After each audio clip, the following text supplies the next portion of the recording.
Covid के time में internet एक ऑप्शन बच रहा था, तो ज़्यादा सर्फ करा, ज़्यादा देखा, क्योंकि ऑनलाइन में ये भी है तुम्हें कंटेंट बहुत है, पर ये ढूंढना फिर बहुत मुश्किल हो जाता है कि क्या सही है क्या गलत। बहुत सारा कंटेंट आ गया, बहुत सारे मैंने नोट्स रजिस्टर बना लिए 3-3 4-4 अपने ऑप्शनल के लिए। टाइम बहुत चला गया। एक टीचर की हेल्प यही हो जाती है कि वो फिल्टर्ड कंटेंट दे देता है हमें पहले से। मेंस फोकस होना बहुत ज़रूरी हो जाता है, तो वही मेरा पहले गोल था कि मुझे पूरा पहले अपना मेंस कवर करना है। PDF सब डाउनलोड कर लेते हैं, उन्हें ईजी लगता है, पर मैं ये बोलूँगा कि PDF एज सच हेल्पफुल है, पर पूरा रिलाई करना उस पर सही नहीं है।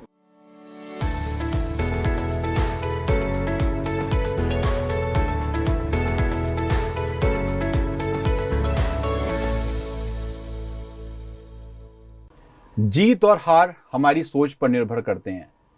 मान लो तो हार है, ठान लो तो जीत है। नमस्कार, आदाब, सत श्री अकाल। मैं दिव्यांशु आप सभी का बायजूस एग्जाम प्रेप के स्पॉटलाइट सेशन पर बहुत बहुत स्वागत करता हूं। दोस्तों, इसी सफलता को हासिल करने में जो जीत अर्जित की है, उसमें आज हमारे साथ अवेलेबल हैं नवनीत कुमार गौतम, जिन्होंने हाल ही में UPPCS 2021 के रिजल्ट में खंड विकास अधिकारी यानी कि ब्लॉक डेवलपमेंट ऑफिसर के पद को हासिल किया है। आइए इनसे जानते हैं इनके एग्जाम प्रिपरेशन की पूरी यात्रा और इनकी सफलता की कहानी आपके नवनीत के साथ। हेलो नवनीत, कैसे हैं? Hello sir. नवनीत, आपने जो तैयारी करी है उसके पीछे आप किसको अपना श्रेय देते हैं? सबसे पहले तो सर, मेरी तैयारी का श्रेय मैं सबसे पहले अपने मॉम डैड को देना चाहूँगा, कि उनकी वजह से ही आज मैं इतना यहाँ पे हूँ, इंटरव्यू दे रहा हूँ, तो उनका एक बहुत बड़ा रोल है उसमें। तो सबसे ज़्यादा तो वही, और फिर साथ में एक सबके साथ रहता है कि फ्रेंड्स रहते हैं, तो वो सब उनने भी मोटिवेट किया। तो ये दोनों लोग मेरे लिए बहुत इंपॉर्टेंट है। तो आपकी अगर हम फैमिली बैकग्राउंड की बात करें और आप कहाँ से आते हैं बेसिकली, तो उसके बारे में थोड़ा बताएं अपने। सर, मैं बेसिकली फिरोज़ाबाद से आता हूँ। ओके। चूड़ियों के शहर के लिए मशहूर है वो। ओके। और मेरा एजुकेशन बैकग्राउंड, तो मैंने BTech किया हुआ है अजय कुमार गर्ग इंजीनियरिंग कॉलेज गाज़ियाबाद से। ओके। और मेरा फैमिली बैकग्राउंड, मेरे मॉम डैड दोनों सर्विसेज में है, तो इसलिए और थोड़ा मुझे था कि लाइन की सिविल सर्विसेज की तरफ ही जाना है। ओके। तो आपको मोटिवेट करने में सबसे ज़्यादा योगदान आपके माँ बाप का ही देखने को मिलता है? Yes sir, yes. तो बाकी और किसी का योगदान जिन्होंने आपको मोटिवेट किया हो कि आप इस तैयारी को करें?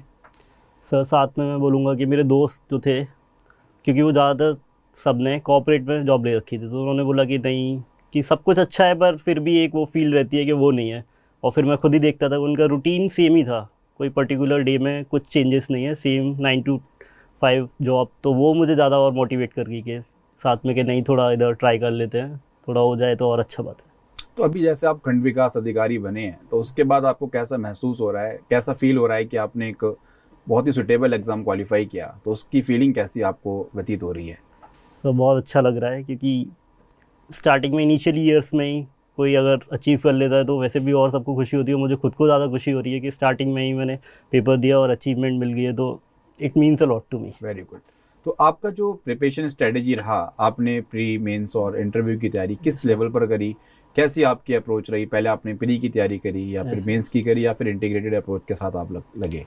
सर, सिविल सर्विसेज में हम देखते हैं तो प्री एज सच कोई अलग से ग्रुप नहीं है या कुछ उसका फोकस नहीं रहता है। तो मैंने पूरा, मेरा मेंस ओरिएंटेड था, पूरा मेंस पर फोकस किया।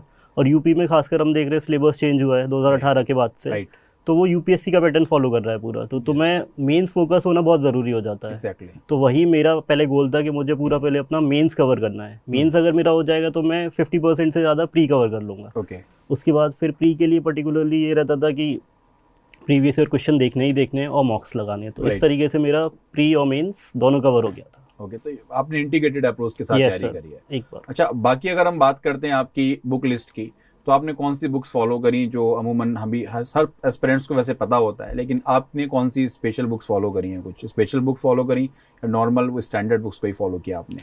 सर, मैंने वैसे तो स्टैंडर्ड बुक्स ही फॉलो किया है। मेंस के लिए पर्टिकुलर वही जो सब ज्योग्राफी NCERTs वगैरह देखते हैं, हिस्ट्री वगैरह, स्पेक्ट्रम एंड ऑल, पॉलिटी।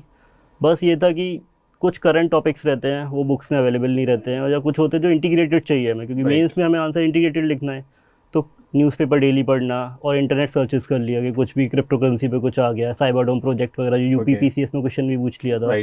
तो वो सब मेरा ऑनलाइन सर्फिंग के थ्रू कवर हो जा रहा था।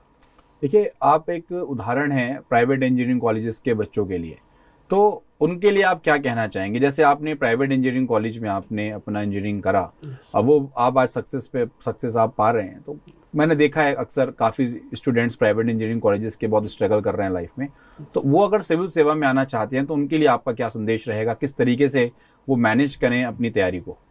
सर मैं यही कहना चाहूँगा कि पहले तो प्राइवेट इंजीनियरिंग कॉलेज के बच्चे भी बहुत अच्छे होते हैं। ये हमारी वो इन सोसाइटी और सेंस में आ गया है कि प्राइवेट में गए हैं तो ज़्यादा कुछ नहीं है, तो वो पर्टिकुलर उनका भी एक स्कोप है। ज़रूरी नहीं है कि वो अगर प्राइवेट में है तो कुछ कर नहीं रहे हैं। अगर उनको सिविल सर्विसेज में किसी का प्रेफरेंस है, इंटरेस्ट है, तो वो ज़रूर आए। साथ में ये कर सकते हैं कि वो फाइनल ईयर में अपना स्टार्टिंग कर प्रिपरेशन, क्योंकि हम सब देखते हैं कि जो भी फर्स्ट या सेकंड अटेम्प्ट में निकल रहा है उनका कोर वो बीटेक भले ही ऐसा ग्रेजुएशन सब्जेक्ट ले रखा है, पर उनको तैयारी का पूरा वो रहता है कि हमें सिविल सर्विस में जाना है। तो वही मेरा कहना ये रहेगा कि फाइनल ईयर या थर्ड ईयर में आप मन बना लें, उसके बाद स्टैंडर्ड बुक्स एनसीईआरटी वगैरह कवर करके रखें पहले, जिससे कि आप जब भी यहाँ आएँ या फर्स्ट ईयर अटैम्प्ट देने जाए तो कुछ ब्लैंक ना रहे, कुछ लगे कि हाँ आ रहा है मुझे और मैं आगे प्रोग्रेस करता हूँ। देखिए स्टूडेंट्स, यहाँ पर जैसे नवनीत जी बता रहे हैं कि आप लोगों को अपने थर्ड ईयर से तैयारी को स्टार्ट करना है, और ये बहुत अच्छा पैटर्न रहता है, आपके पास भी सफिशिएंट टाइम है, तो आप अपनी तैयारी को थर्ड ईयर से ही स्टार्ट करने की कोशिश करें, सो डैट आपके पास एक अच्छा खासा स्कोप रहे आने वाले टाइम के लिए। तो नवनीत जी, आप एक बात बताएं कि आपको किस तरीके से हेल्प मिली आपकी तैयारी में बैजूस एग्जाम प्रेप के द्वारा? जो क्विजेज रहे हमारे, जो मॉक टेस्ट रहे, जो मॉक इंटरव्यू रहे, उसने आपको किस तरीके से हेल्प किया? सर बायजूस के लिए पर्टिकुलर ये था कि पीसीएस का प्री फैक्ट्स बेस्ड ज़्यादा आता है, तो मैंने बायजूस में क्या था कि मैं ऑनलाइन सर्फ करता था, उसमें क्रोनोलॉजी अच्छे से दे रखी है उनकी साइट्स पे, तो क्या है वो बहुत हेल्प करती है, क्योंकि यूपी पीसीएस के प्री में कम से कम 10 क्वेश्चन ऐसे आता था जिनमें क्रोनोलॉजी और मैचिंग, तो वो डायरेक्ट एफर्ट्स लगाने की ज़रूरत नहीं है लिखने की, मुझे लगता है वहाँ मिल गया, कर लिया आर्टिकल्स ये।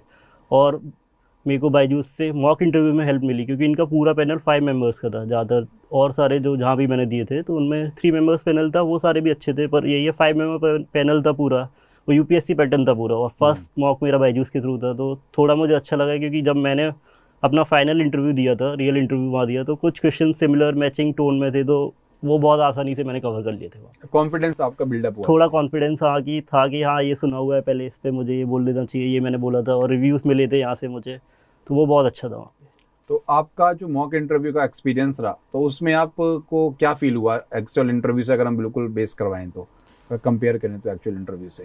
सर मेरा इंटरव्यू ये था कि बायजूस का पहला था, और पहला ही इंटरव्यू मेरा इन लाइफ भी था कोई एग्ज़ाम के लिए, तो बहुत नर्वसनेस थी, बहुत ज़्यादा नर्वस था मैं देने से पहले। पर जब मेंबर्स के साथ बात किया, उन्होंने बताया कि यहाँ तुम अच्छे हो, यहाँ गलत है, या ये गड़बड़ हो रही है, तुम इसको सही कर लो, तो वो हेल्पफुल रहा मेरे रियल एग्ज़ाम में, क्योंकि वहाँ पे स्टार्टिंग का जो मेरा इंट्रोडक्शन ही हुआ था वहाँ पे, वो सेम बायजूस के थ्रू जैसा यहाँ हुआ था वो हुआ था, राइट। तो वो ट्यून सेट हो गई थी, तो स्टार्टिंग फिर मेरा इंटरव्यू अच्छे लेवल पे ही जाते रहा था, फिर मुझे थोड़ा कॉन्फिडेंस बिल्डअप हो रहा था। तो इंटरव्यू मेरा मुझे लगता है 20 से 25 मिनट चला ही था, जो मेरे साथ में और लोग दे रहे थे उनका थोड़ा जल्दी हो रहा था, पर मेरा बात करने का वो फ्लो जा रहा था, तो अच्छा आ गया था वो, तो उससे कहेंगे कॉन्फिडेंस थोड़ा सही था कि हाँ तो एक बार करना ज़रूरी था, कि वो लगा कि हाँ बेटर है। अच्छा, तो आप प्रीवियस ईयर क्वेश्चंस और जो हमारा सिलेबस है उसकी इंपॉर्टेंस क्या देखते हैं इस एग्जामिनेशन पैटर्न में? तो सिविल सर्विसेज में मैं बोलूँगा प्रीवियस ईयर क्वेश्चन बहुत इंपॉर्टेंट है, सिलेबस और प्रीवियस ईयर क्वेश्चन। मेरा स्ट्रेटेजी यही था कि मैं सिलेबस अपना ऑप्शनल के लिए बेसिकली बोलूँ, मैंने पूरा सिलेबस लगा दिया था अपने बोर्ड पे ही सामने, और सारे जो भी थिंकर्स वगैरह सोशियोलॉजी में बहुत रहते, तो मैंने सारे सिलेबस पे ही थिंकर लिख लिए थे, हर एक टॉपिक के लिए 2 थिंकर 2 क्रिटिसिज्म, जिससे क्या है कि मुझे वो हैबिट में आ जाए। तो ये सिलेबस का इंपॉर्टेंट था, और पूरा पता चल गया था कि ये टॉपिक से ये कवर करना है, और प्रीवियस ईयर क्वेश्चन को उनसे कि अच्छा इस टॉपिक से ये क्वेश्चन आ रहा है। यूपी पीसीएस के मेंस में ये चीज़ देखी गई थी कि वो कोर सिलेबस जो है आप पढ़ेंगे, सिलेबस पे डायरेक्ट क्वेश्चन पूछ रहे हैं वहाँ पे। तो सिलेबस अगर आपको अच्छे से पता है तो आप ठीक है, वहाँ नहीं भी आ रहा है पर वो तो पता है सिलेबस का क्या टॉपिक था, उससे रिलेट करके लिख देंगे। तो ये है कि प्रीवियस ईयर क्वेश्चंस और सिलेबस कोर कहते हैं ना, कोर टीम मानी जाएगी किसी प्रिपरेशन के लिए, वो दोनों कोर टीम लेके चलूँगा मैं। राइट। अच्छा, बाकी आपको ऑप्शनल क्या रहा था? सर मेरा ऑप्शनल सोशियोलॉजी था यूपी पीसीएस के लिए। ओके, तो आपको दिक्कत नहीं आई? आप जैसे इंजीनियरिंग बैकग्राउंड से थे, आप सोशियोलॉजी में मूव करे, तो उससे कुछ आपने कैसे सीखा, फिर उस चीज़ को कैसे रिटेन किया आपने? सर स्टार्टिंग में दिक्कतें तो बहुत थी, क्योंकि सारा ह्यूमैनिटीज़, कुछ पता ही नहीं चल रहा था क्या थिंकर बोल रहा है। अभी तक तो इंजीनियरिंग के मैकेनिकल इंजीनियरिंग कर रहा है, तो ऑटोमोबाइल में इंटरेस्ट था, तो बहुत दिक्कत थी। फर्स्ट अटेम्प्ट में मेरा यही हुआ था कि ऑप्शनल को कम से कम लोग पढ़ रहे हैं अपना 4 बार रिवाइज, मेरा पहली बार में रिवाइज नहीं हो पा रहा था, और मुझे मेंस देने जाना था। तो इसके लिए फिर मैंने यही किया कि बार बार की जितना पढ़ सकते हो, जो नोट्स है मेरे पास बार बार पढ़ो, क्योंकि लिखना है वहाँ, बिना लिखे मार्क्स नहीं मिलेंगे। तो ऐसे मैंने ये किया कि छोटे छोटे नोट्स बनाए, लिखा थिंकर्स पे सबका कि अच्छा क्या है, गूगल सर्च करके सब देखा, तो उसके थ्रू तब मेरा ऑप्शनल क्लियर होगा। तो आप बाकी के जो हमारे इंजीनियरिंग के स्टूडेंट्स हैं जो प्रिपरेशन करना चाहते हैं या अदर स्टूडेंट्स जिनकी स्ट्रीम ग्रेजुएशन में अलग है और वो कुछ अलग से सब्जेक्ट लेना चाहते हैं, तो उसमें कुछ दिक्कत तो नहीं होगी सोशियोलॉजी में आपके अकॉर्डिंग? नहीं सर, दिक्कत तो नहीं है, क्योंकि सोशलॉजी ऐसा सब्जेक्ट है कि हम सामने देख रहे हैं, चीज़ें दिख रही होती हैं हमें, मैरिज वगैरह है, सोसाइटी, किनशिप, ये सारे रोल्स आई थिंक।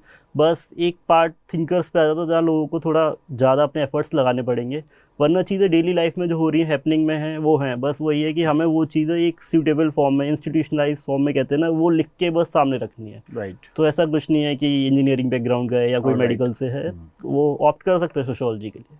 गुड। अच्छा, इसमें आप एक और बात बताएंगे मेरे को, जैसे सपोज आप तैयारी कर रहे थे तो उस टाइम बहुत बार क्या होता है कि हमारे सामने बहुत दुविधाएं आती हैं, बहुत समस्याएं आती हैं, तो क्या आपने भी कुछ प्रिपरेशन स्ट्रेटजी के दौरान आपके साथ भी कुछ समस्या आई, कैसे आपने उनका निवारण किया अगर समस्या आई तो? तो वैसे तो मेरा फ्लो अच्छा गया था, कुछ ऐसी सच लार्ज दिक्कतें मुझे नहीं आई, बट ये कि कोविड के दौरान इंटरप्शन बहुत हो गया था, क्योंकि मेरी कोचिंग चल रही थी, वो बंद हो गई, सब कुछ बंद हो गया। मैंने एक टेस्ट सीरीज़ वगैरह भी ले रखी थी, उसका भी कुछ पता नहीं था कैसे, क्योंकि मेरा ऑफलाइन था सारा। तो अब मुझे अपना ऑप्शनल कवर करने में फिर बहुत दिक्कत आई थी उस ईयर।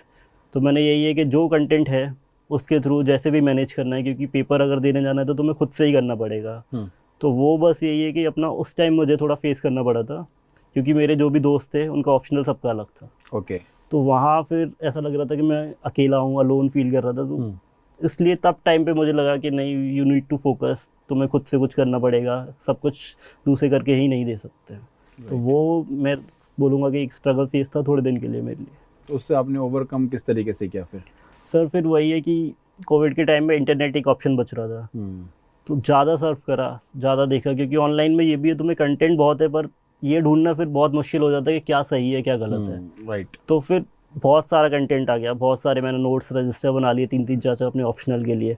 फिर उनको फिल्टर करने में तो टाइम बहुत चला गया। एक टीचर की हेल्प यही हो जाती है कि वो फिल्टर्ड कंटेंट दे देता है हमें पहले से, तो वो वहाँ टाइम थोड़ा मिसमैच हो रहा था, तो वो दिक्कत लगी मुझे।